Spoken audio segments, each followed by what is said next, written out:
Have you ever felt like your church didn't truly value you as a musician? You do all the things you're supposed to do only to be completely overlooked when it's time to talk about finances. Some stats show a whopping 70% of musicians feel undervalued at their churches. So in this video, I'm going to tell you why church musicians should be paid more. And I promise you it's for reasons you haven't even considered. So let me take you back to a time where I learned a really hard lesson about how church musicians are often treated. I was playing for a church that decided to have this really big, massive conference. And it was going to be a week-long event, and they were going to have multiple services each day of that event. And from the very start, they made it crystal clear that they wanted me and all of the other musicians there for all of these services. And the big draw was these big name, renowned preachers that they were bringing in with even bigger price tags. So in our planning meetings and sessions for this conference, there was one subject that kept coming up over and over again: money. Specifically, how the church was going to raise enough money to pay these exorbitant honorariums that these big name preachers were requiring to come in and speak. One preacher I found out was getting $25,000 along with a list of other VIP demands like imported flowers that were supposed to be in his luxury hotel room, along with first-class flights for him and his entourage. And all of this was discussed in painstaking detail. But you know what wasn't discussed under that category of money they were talking about? Us, the musicians. Not a single word about compensation for the musicians who were going to be holding it down for, get this, 21 services across 7 days. That's 3 services per day, each requiring extensive planning and peak performance. So during the conference, I sat behind my instrument, playing my heart out, and I watched as they collected what I think the technical term is ass loads of money. I mean, offering went on for hours and hours at a time. I'm not kidding. The preachers were up declaring who's ready to sow a seed for $10,000, for $5,000, for $3,000, and all of that. They worked that audience like a high stakes auction, and the cash kept rolling in. And you would think after all of that, they would at least say, hey, let's take care of the musicians. Let's bless them or give them a little something. But no, when that conference was over, all we heard was them celebrating the success of it and how much money they raised and the speakers they were able to get and how they were going to do it again the next year and all of that. And as we were sitting around as musicians, tired and worn out for all of these services, packing up our gear to leave, we realized that they didn't even say thank you.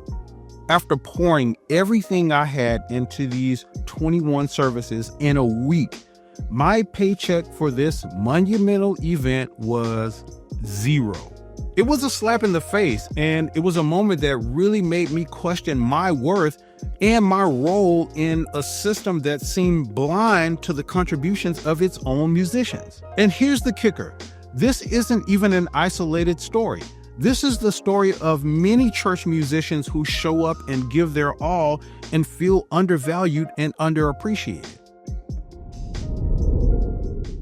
So let's talk about why this happens. You know, a lot of churches will say stuff like, we just don't have the budget to pay musicians and all of that. But let's be real about it.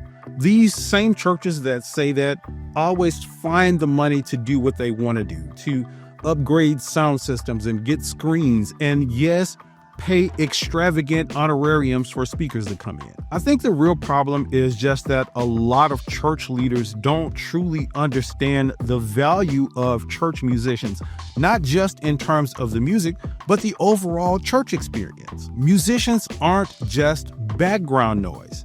We set the tone for the worship services, and we help people connect, and we create the atmosphere that pretty much makes everything else possible. Imagine if musicians were no longer part of the church service. Would the same energy be there? Would people still be engaged?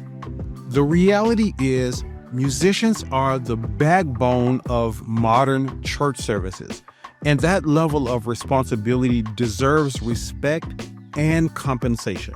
Paying musicians fairly doesn't just benefit the musicians, it benefits the entire church. Think about it. When musicians feel valued and supported, they're more likely to stay at those churches long term. That stability allows the music ministry to grow and evolve, which in turn increases and enhances the church experience for everyone. I've seen churches that invest in their musicians thrive.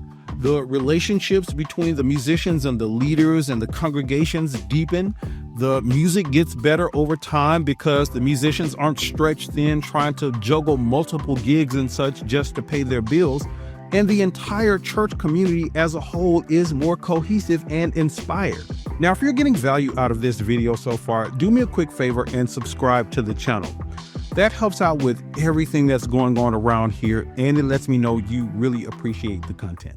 Now, I already hear some people saying stuff like, musicians should be playing for free, and it should be about ministry and not money and all of that.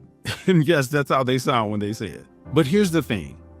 Somewhere along the line, you picked up the idea that ministry and money are opposites, or they're somehow in conflict with each other. But the truth is, they go hand in hand. Wanting to be paid for your time and talent doesn't mean you're greedy, and it doesn't mean you're less committed to being of service to people. In fact, being paid fairly allows musicians to fully focus on being of service to others and to the church, rather than being distracted by financial woes and bills and all that. And I've also heard a lot of people say stuff like, well, the pastor doesn't get paid for every sermon he preaches. But let's be honest about that. A lot of these preachers are receiving salaries, housing allowances, car allowances, insurance, and a host of other benefits that musicians just don't get. So comparing the two without looking at the full picture just isn't fair. So let's take a step back and look at the bigger picture of all of this. Churches like to preach about being our brother's keeper and caring for each other and being of support of the members of the church and all of that. Yet when it comes to musicians, those of us who pour our time and talent into our calling to help the church out and all of that, that care seems to stop right short of financial support. Imagine if churches just actually practiced what they preached in this area. Musicians wouldn't just survive, they thrive. And when musicians thrive, the entire church community benefits from it. So here's my challenge to you. If you're a church leader, take a really hard look at your current stance on paying church musicians and ask yourself, does it align with my expectations that I have for excellence and commitment and perseverance for my musicians? And more importantly, does it align with what I preach? And if you're a church musician, start standing up for yourself. Respectfully ask for fair pay. And don't be afraid to walk away from situations that don't value your contributions.